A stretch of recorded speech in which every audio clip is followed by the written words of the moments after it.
Hello, salut à tous. Hier, je vous parlais d'un secret et aujourd'hui, nous allons parler des habitudes. C'est un deuxième secret qui va vous permettre de maintenir un petit peu cet état de pensée qui va être nécessaire pour changer. Parce qu'il est très difficile de rester concentré sur justement un style de vie. Les habitudes vont nous permettre de nous aider à maintenir ce cap. J'ai beau savoir qu'il faut que je pense différemment pour changer de vie et donc changer mes habitudes va être difficile. Et pour ça, il va donc falloir avoir un petit peu d'autodiscipline, un peu de rigueur pour se tenir à quelque chose que l'on va répéter tous les jours. Et pour ça, on va essayer de mettre de nouvelles habitudes en place. 95% de notre vie est basée sur nos habitudes. Et le problème, c'est que bien souvent, ce sont de mauvaises habitudes. Avoir de mauvaises habitudes, c'est assez terrible parce que ça nous empêche vraiment d'avancer.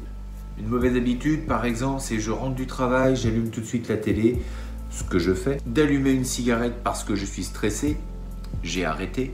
Bref, tout un ensemble d'habitudes, et je suis sûr que vous voyez de quoi je veux parler, on en a tous. Eh bien, il suffit de les lister et puis de se dire, ça, il faut absolument que j'élimine ces habitudes de ma vie et que je les remplace par de nouvelles. Certains diront qu'il faut 21 jours pour mettre une habitude en place pour qu'elle devienne vraiment une habitude pour le coup, c'est-à-dire que quelque chose qui reste sans que vous ayez à y penser, mais que ça se fasse de façon naturelle et automatique. Rien n'est simple, on est bien d'accord, mais qu'est-ce que vous voulez vraiment? Est-ce que vous voulez continuer de vivre la vie que vous avez pour vous emmener, pour faire le constat que vous avez aujourd'hui? Si la vie ne vous plaît pas, votre vie ne vous plaît pas, forcément, il y a quelque chose à mettre en place, il y a quelque chose à changer et peut-être faut-il commencer justement par ces habitudes. Une des habitudes intéressantes, c'est par exemple de vous dire tous les jours, je dois regarder une vidéo qui doit m'inspirer ou je dois apprendre quelque chose. Forcément, si on commence à faire ça tous les jours, imaginez au bout de 365 jours, vous avez donc vu 365 vidéos où vous avez appris des nouvelles choses.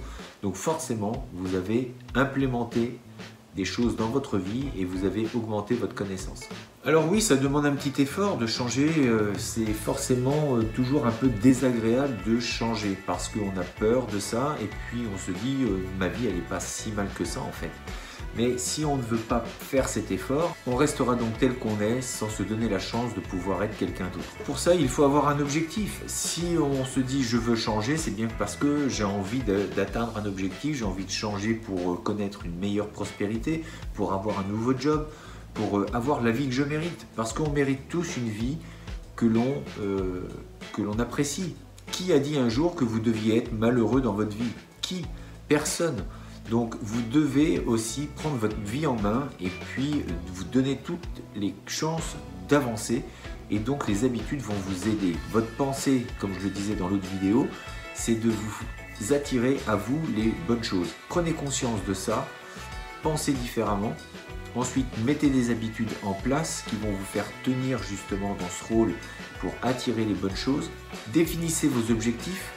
Pour ça, ça devient aussi une habitude, c'est de lister un petit peu ce que vous devez faire, de vous projeter sur plusieurs années, mais non seulement sur plusieurs années, mais aussi à la semaine, au mois et pourquoi pas non plus au jour. Faire plusieurs petites tâches tous les jours qui vous mèneront aux grandes tâches, à vos rêves de demain.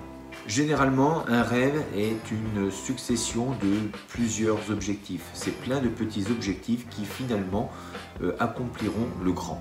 Soyez un bâtisseur, un constructeur, établissez un plan d'attaque, mettez tout ce que vous devez réaliser pour atteindre ce but et ensuite mettez les habitudes, mettez justement par écrit ce que vous devez faire, mettez des choses en place, lisez, instruisez-vous, faites des formations, que sais-je, il y a tellement de choses à faire et puis mettez vraiment ces habitudes en place.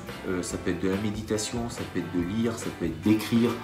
Vous allez voir que ça va changer complètement votre vie et le fait d'avoir des objectifs, eh bien vous allez remplir votre vie et vous allez maîtriser votre vie. Parce que la plupart du temps, qu'est-ce qu'on fait? Eh bien on réalise les objectifs des autres. Quand on va travailler pour quelqu'un, généralement on va travailler pour ses objectifs à lui et pas pour les nôtres. Donc si vous le faites, bien sûr qu'on peut le faire, et on le fait tous d'ailleurs, mais ça n'empêche pas qu'en parallèle, vous pouvez déjà commencer à créer votre vie et remplir vos objectifs. Comme dans les arts martiaux, on a des objectifs. Généralement, quand on commence à rentrer dans une pratique, on a des ceintures, on a donc aussi tout un programme. Pour chaque ceinture, il y a des programmes. On a des Tao, des katas, des formes codifiées, donc avec des techniques, avec énormément de paramètres à maîtriser pour pouvoir passer le cap. Et on a donc des habitudes aussi. Ces habitudes, c'est avec les Tao, de les répéter et de les répéter encore, de refaire des techniques avec partenaires. Et puis il y a les saluts, et puis il y a énormément de choses qui coordonnent et qui façonnent un petit peu la pratique. On sait que quand on rentre, on associe justement ces habitudes qu'on va prendre pour avoir une meilleure organisation du corps, savoir se comporter dans un milieu particulier, donc dans un dojo, mais ensuite dans la vie de tous les jours. Et ces habitudes vont nous former, vont nous donner des racines fortes pour pouvoir avancer dans notre vie. Donc c'est vraiment comme dans la vie, cette pratique va nous donner des choses importantes pour que l'on puisse réaliser nos rêves. Et donc ces habitudes, un petit peu tous ces protocoles, tous ces rituels, vont faire une parenthèse dans notre vie, mais on est bien donc à ce moment-là focalisé sur un but, sur des objectifs, c'est de travailler pour acquérir une meilleure compréhension du corps, de meilleures techniques, une meilleure disponibilité, une meilleure adaptabilité dans la vie de tous les jours.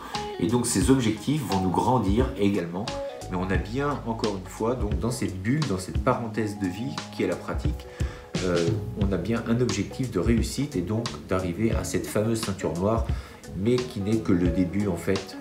Ça je parle un petit peu pour les pratiquants, ceux qui savent un petit peu où c'en est. La ceinture noire est vraiment que le début. La pratique est sans fin, on peut pratiquer toute notre vie et on apprend jusqu'à notre mort généralement. Donc soyez forts, croyez en vous, encore une fois, mettez tout ça par écrit, commencez à prendre de nouvelles habitudes pour changer de vie. Je vous dis à demain pour une nouvelle vidéo. D'ici là, restez forts, restez beaux et surtout, restez bienveillants. 再见